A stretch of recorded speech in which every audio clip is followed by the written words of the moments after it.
If you think about it for a second, it's a strange question to ask. Why would one person think differently from everyone else? I mean, we're all made of roughly the same stuff. Same neurons, same messy wiring, same tendency to get distracted by shiny objects or loud noises.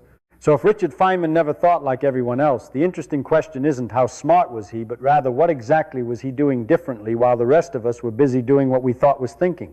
Let me start with something that sounds obvious but usually isn't. Most people think they're thinking when what they're actually doing is remembering. They remember what they were told. They remember what worked last time. They remember what the textbook said or what the teacher wrote on the board or what sounded convincing enough that nobody argued back, and that's not stupid. It's efficient. Civilization runs on people remembering things correctly. If every bridge engineer decided to think from scratch every morning, you'd never drive across a river again. But every once in a while, remembering isn't enough. Every once in a while, the thing everyone remembers is wrong or incomplete or right for the wrong reasons. And that's where the trouble starts. When I was a kid growing up in Far Rockaway, my father used to take me for walks. And he didn't tell me the names of things. This is important. He didn't say, that's a bird called a so-and-so. Instead, he'd say, see that bird, it's pecking at its feathers. Why do you think it does that? And I'd make a guess and he'd say, could be. Or maybe it's getting rid of parasites. Or maybe it's something else entirely. The important thing is nobody really knows for sure. Now that might not sound like much of a lesson, but something sneaky is happening there. You learn very early that knowing the name of something is not the same as understanding it. You also learn that uncertainty isn't a failure. It's the starting point. Most people are taught the opposite. They're taught that uncertainty means you haven't learned enough yet, that there's a correct answer somewhere, and your job is to find it, memorize it, and repeat it back without embarrassment. And once you've done that, congratulations, you're done thinking. But suppose you don't stop there. Suppose every time someone gives you an answer, you ask, all right, but how do we know that? And then you ask, and if that were slightly different, would the answer still hold? And then, most dangerous of all, you ask, what if everyone is confidently wrong? That habit right there is already enough to make you look like a troublemaker. By the time I got to college and then later to graduate school, I noticed something odd. Everyone around me was very serious about looking like a physicist. They talked in a certain way. They used certain words. They wrote equations with a particular kind of confidence, as if the symbols themselves would be offended if you hesitated too much. And I couldn't do that. Not because I didn't want to, but because I didn't understand what I was saying half the time. So instead of pretending, I'd stop and say, wait, what does this actually mean? And people would sigh, because now the lecture is delayed. Now we have to deal with fundamentals. Now we have to admit that maybe we've been sliding on thin ice for a while. Here's the central question I want to play with today, and I want you to hold on to it while we wander around a bit. Why did I refuse to think the way everyone else thought, even when it would have been easier, safer, and much more respectable to do so? The usual answer is genius. I don't like that answer. It's lazy. It's like saying a magician pulls a rabbit out of a hat because he's magical. It explains nothing. A better explanation starts with something simpler. I didn't trust symbols unless I could tie them to something real. If you wrote down an equation, I wanted to know what would happen if I changed one part of it. I wanted to know what would physically move heat up, slow down, or fall over if that equation described the real world. Take physics education, for example. Most students learn by following procedures. You see this kind of problem, you apply that formula. You plug in numbers, you get an answer, you move on. And if you get the right answer, everyone's happy. But here's the uncomfortable part. You can get the right answer for the wrong reasons. You can be completely confused and still pass the exam. That should terrify you. So I'd do something that annoyed my classmates. I'd take a perfectly good formula and deliberately misuse it. I'd push it outside its comfort zone. I'd ask what happens at the extremes. What happens if the mass goes to zero? What if the temperature goes to infinity? What if time runs backward? Most of the time, the formula would scream in protest. It would stop making sense. And that's exactly where the interesting information is. Because now you're not remembering anymore. You're thinking. There's a famous story about me at Princeton where I was working on a problem in quantum mechanics. Everyone else was attacking it head-on with pages of algebra. I couldn't even keep track of the symbols. So I tried something else. I asked myself what the particle was actually doing. Not mathematically, but physically. Or at least as physically as quantum mechanics allows, which isn't much, but it's better than nothing. I imagined paths. I imagined alternatives. I imagined the particle trying everything at once and somehow sorting itself out. That mental picture eventually turned into what people now call Feynman diagrams.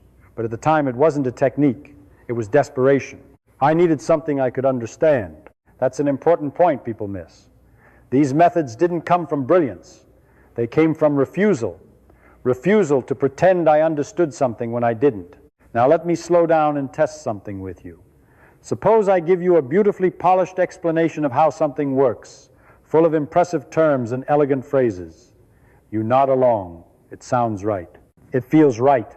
But if I then ask you to explain it back to me in your own words, without using any of the fancy language, you freeze. That freezing feeling, that's the moment you discover you didn't understand it at all. Most people avoid that moment like the plague. I chased it. And here's where the storytelling part really matters. Because thinking differently isn't just a technique, it's a personality problem. You will annoy people. You will slow meetings down. You will ask questions that everyone else agreed not to ask because it would be awkward.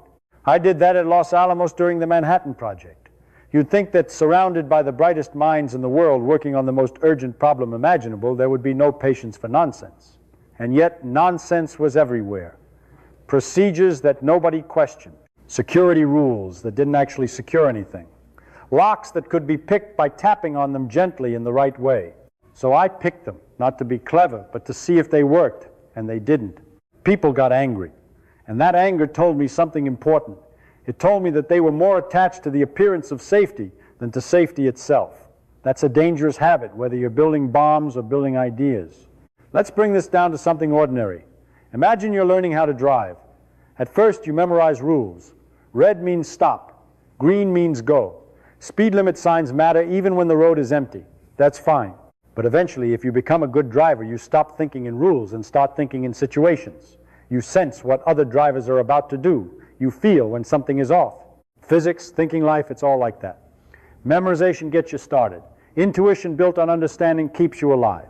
Now here's the misunderstanding I want to gently smash because it's persistent and comforting and completely wrong. People think thinking differently means rejecting everything everyone else knows. It doesn't. That's just contrarianism. It's cheap and boring. Thinking differently means you temporarily suspend trust. You don't throw knowledge away. You put it on probation.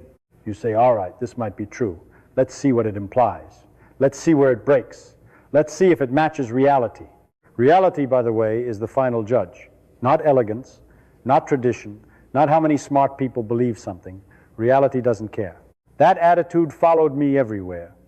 When I taught physics, I didn't start with definitions. I started with puzzles.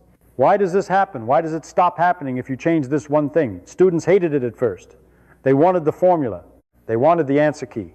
But slowly, some of them realized something unsettling and wonderful. Once you really understand what's going on, the formula feels inevitable, almost boring. Like, of course, it has to be that way. How could it be anything else? That's the moment you stop thinking like everyone else. Not because you're special, but because you're finally doing the thing everyone else thought they were doing all along. Let me check your understanding by shifting the scene. Suppose you're not learning physics at all. Suppose you're learning a new job, or trying to understand a political argument, or figuring out why a relationship keeps breaking in the same way. If you only remember what worked before, you'll repeat the same mistakes with great confidence. But if you ask what's really going on underneath, if you're willing to look foolish for a moment and say, I don't actually get this, you create space for something new to happen. That's uncomfortable, which is why most people don't do it. Near the end of my life, people like to quote me as if I had all the answers. That always made me laugh. I never trusted answers. I trusted questions. Answers age badly. Questions stay young. So if there's one thing I'd like you to try after this, it's very simple and it doesn't require a lab or a degree. Take something you think you understand, something familiar, and try to explain it out loud as if you were talking to a curious child who won't let you get away with vague words. When you get stuck, and you will, that's not failure. That's the edge of your understanding. Lean into it. And if you want to keep going down this road together, we can. We can take one idea at a time, pull it apart gently, and see what actually holds it together. Or we can switch gears and look at how this way of thinking applies far beyond physics. Either way, the important thing is not to imitate how I thought. It's to notice when you're not thinking at all, and then to start.